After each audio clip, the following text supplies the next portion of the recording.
Halo, selamat pagi, siang, sore, ataupun malam Prof. Titi dan teman-teman semuanya. Dalam rangka menuntaskan ujian tengah semester mata kuliah dasar-dasar pekerjaan sosial, pada kesempatan kali ini, kelompok kami akan mempresentasikan sebuah film yang berjudul Surat Kecil untuk Tuhan. Sebelum itu, izinkan kami memperkenalkan diri.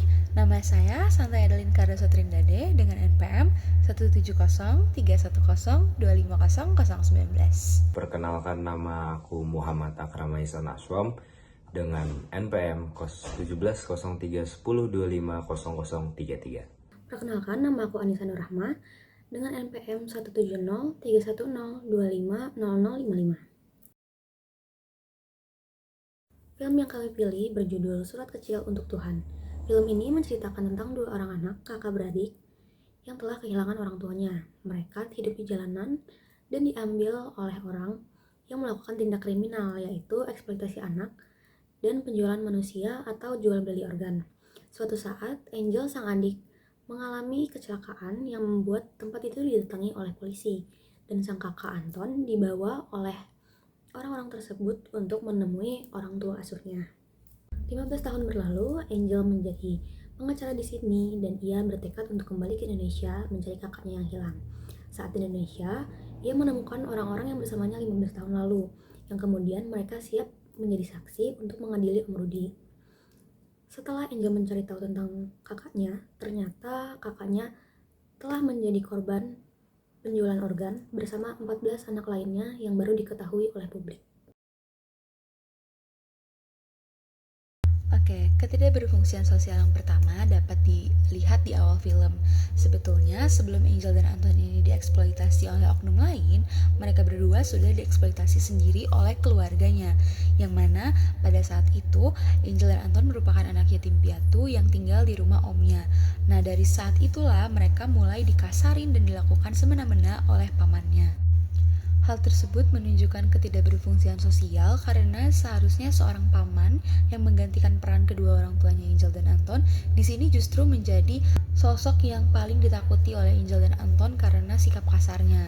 Yang mana seharusnya paman itu dapat menjadi wali dari orang tuanya Angel dan Anton, namun di sini tidak berfungsi dengan baik. Lalu ketidakberfungsian sosial yang kedua terjadi saat Angel dan Anton sudah keluar dari rumah, di mana mereka ditampung oleh segerombol bapak-bapak yang juga hidup di jalanan, dan mereka dipekerjakan dengan harus menyetorkan sejumlah uang yang sudah ditargetkan. Dan apabila setoran tersebut kurang, anak-anak di sana, bukan hanya Angel dan Anton, itu akan disiksa lebih lagi, seperti ditempel setrikaan, lalu juga ditempelkan besi panas, bahkan kepala mereka akan ditenggelamkan ke dalam toren. Lalu banyak dari anak-anak di tempat ini termasuk pemeran Anton yang diiming-imingi akan dijemput oleh orang tua asuh. Sedangkan pada kenyataannya mereka dibawa ke sebuah gudang tua, lalu mereka dibius dan organ tubuh mereka diambil lalu diperjualbelikan. Hal ini juga menunjukkan kurangnya peran pemerintah dan lembaga-lembaga sosial dalam mengatasi tuntas hal-hal seperti ini. Pemerintah kurang menjalankan perannya sehingga masih banyak perdagangan organ seperti ini yang mengelabuhi pemerintah dan dapat lolos begitu saja di Indonesia.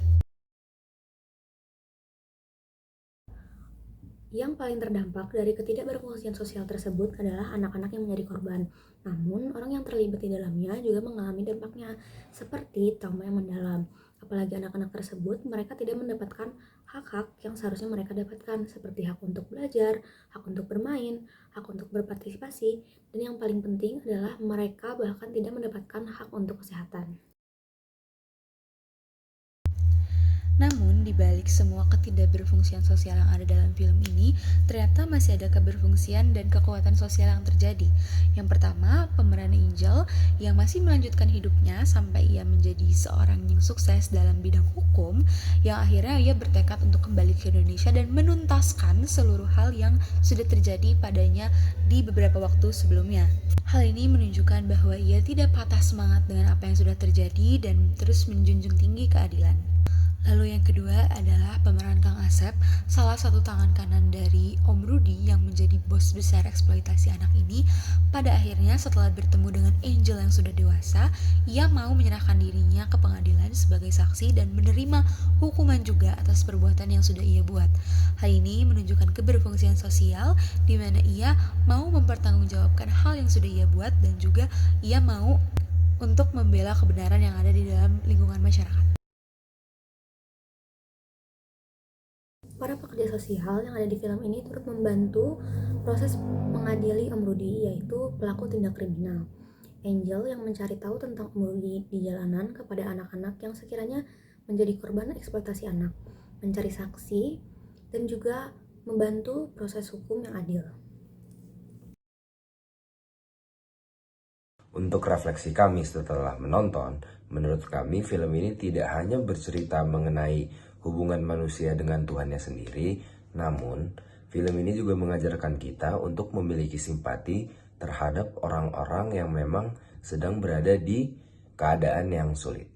Menurut kami, film ini juga sangat terikat dengan pekerjaan sosial. Mengapa?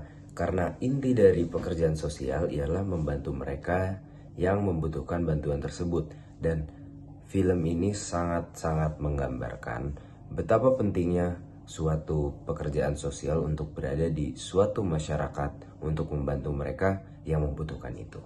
Lalu apa keterkaitannya dengan pekerja sosial? Nah, kurang lebih sama seperti pekerjaan sosial. Pekerjaan sosial membutuhkan sumber daya manusia yang disebut pekerja sosial. Merekalah yang turun ke lapangan, merekalah yang membantu mereka yang sedang ada di keadaan yang sulit. Nah, film ini menggambarkan betapa krusialnya kehadiran seorang pekerja sosial di suatu masyarakat. Saat masyarakat itu banyak yang merasa kesulitan atau sedang berada di keadaan yang sulit gitu kan. Hal yang membuat kami terkejut mengenai film ini adalah betapa mudahnya tindakan kriminal untuk terjadi, dan mereka juga ditangkapnya itu membutuhkan waktu yang lama. Jadi ada rentan lama di mana mereka masih bisa melakukan tindakan kriminal tersebut tanpa terkena sanksi hukum atau tanpa ditangkap.